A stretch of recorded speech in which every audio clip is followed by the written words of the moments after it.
반갑습니다. 수필 읽어주는 남자. 자한영 이종수입니다.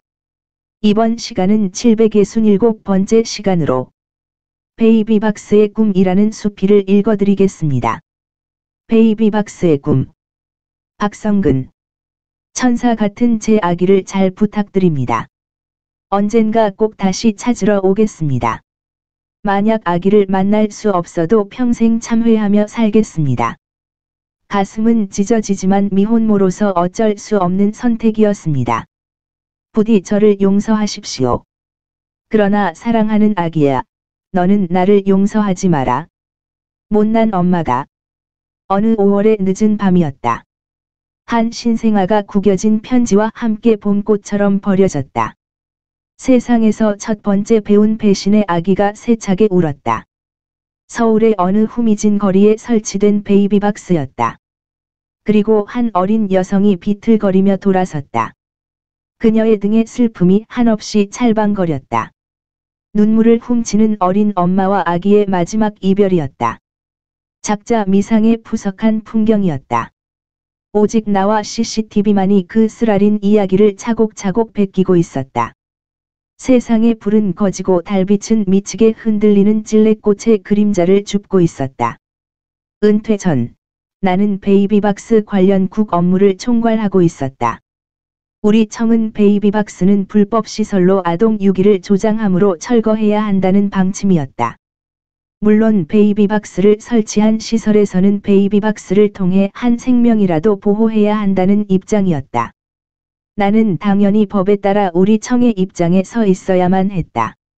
그러나 나는 퇴근 후 가끔 아무도 몰래 베이비박스가 설치된 곳을 찾아 서성였다. 엄마의 부르튼 입술을 두고 지상에 버려진 아기들이 막막에 어른거렸다. 더구나 얼마 후면 그 베이비박스 시설에서 다른 사회복지시설로 흘러가야 하는 아기들을 생각하며 더욱 울컥해졌다. 그렇게 내 내면은 법과 사람 사이에서 휘청거렸다. 나는 베이비박스가 마지막 꿈이었던 아기들과 마주하고 싶었다. 결국 베이비박스에서 떠나온 한 사회복지시설에서 2달여의 봉사활동을 시작했다. 첫날, 원장님의 안내로 시설 전체를 둘러보았다. 나는 각 방에 배치된 생활지도사 선생님들에게서 두꺼운 신념을 어렵지 않게 읽어냈다. 눈빛 가득 아기들에 대한 사랑이 걸려 있었다. 아기들은 대부분 영문도 모른 채 씩씩하게 뛰어다녔다. 물론 몇몇 아기는 창밖을 퀭하니 바라보다 있었다. 어느 방에 들어섰다. 여러 아기가 일렬로 서서 가짜 젖꼭지를 빨고 있었다. 그리고 교사의 신호에 따라 일제히 내게 인사를 했다. 살아남기 위해서는 어른들에게 잘 보여야 한다는 삶의 요령을 이미 터득한 것 같았다.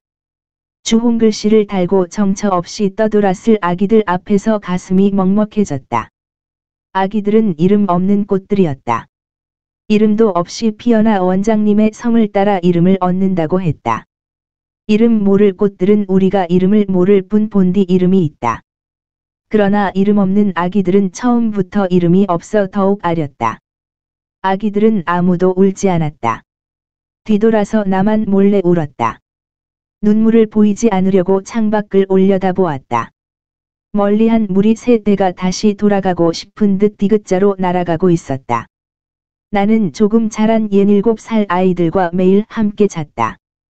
그러나 내겐 아이들에게 봉사할 특별한 기술이 없었다. 생각 끝에 동화 구연을 잘하는 아내를 떠올리며 동화 읽어주기 봉사를 결심했다. 그리고 집에서 아내로부터 스파르타식 동화 구연 집중 훈련을 받았다.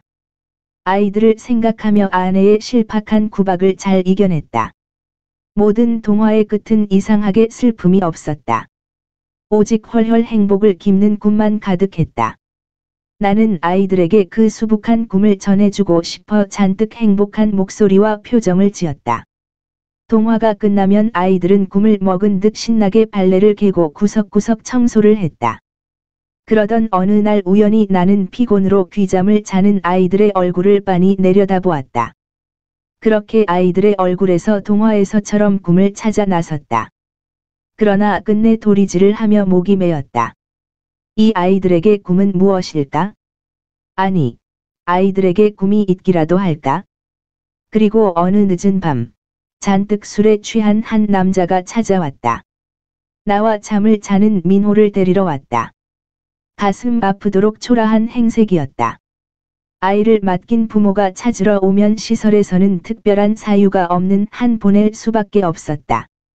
남자가 울며 패배한 삶이 덕지덕지 묻은 나무 토막 같은 손으로 민호의 얼굴을 어루만졌다. 민호가 울었고 나는 숨죽였다. 민호는 아빠와 함께 가는 것을 끝끝내 거부했다. 자격도 없는 나는 나도 모르게 울며 그 아빠를 설득했다. 나는 민호의 꿈을 전해주며 우리가 함께 지켜주자고 했다. 민호의 꿈은 훌륭한 사람이 되는 것이었다. 그 아빠가 통곡하며 고개를 끄덕였다. 그리고 나는 은퇴했다. 베이비박스는 더 이상 내 직무의 현장이 아니었다. 그 아픈 기억을 잊고 샘물 같은 연금으로 인생 2막을 즐기면 될 터였다. 그러나 이상하게 그 아이들의 시간들이 너무 궁금했다. 이 즈음은 마스크가 내 말을 가리고 있다. 그러나 나는 마스크를 하고 그 아이들을 다시 찾았다. 아이들은 훌쩍 커 있었다. 중학생이 된 민호는 나와 헤어질 때 약속한 대로 훌륭한 사람이 되기 위해 열심히 공부하고 있었다. 마스크가 내 웃음과 기쁨은 막지 못했다. 민호의 꿈이 꼭 이루어졌으면 참 좋겠다. 수상소감. 먼저 부족한 글을 뽑아 주셔서 감사드린다. 또한 내 문장을 위해 긴 세월 함부로 들춰보았던 이제는 기억에도 희미한 무수한 라일락들에게도 감사와 미안함을 전한다. 거리에 버려진 아이들이 안타까웠다. 진정한 사랑도 나눠주지 못했으면서 사랑을 이야기해서 정말 미안하다. 그나마 늙은 내 가슴에 조금이라도 사랑이 남아있어 다행이다. 심사평.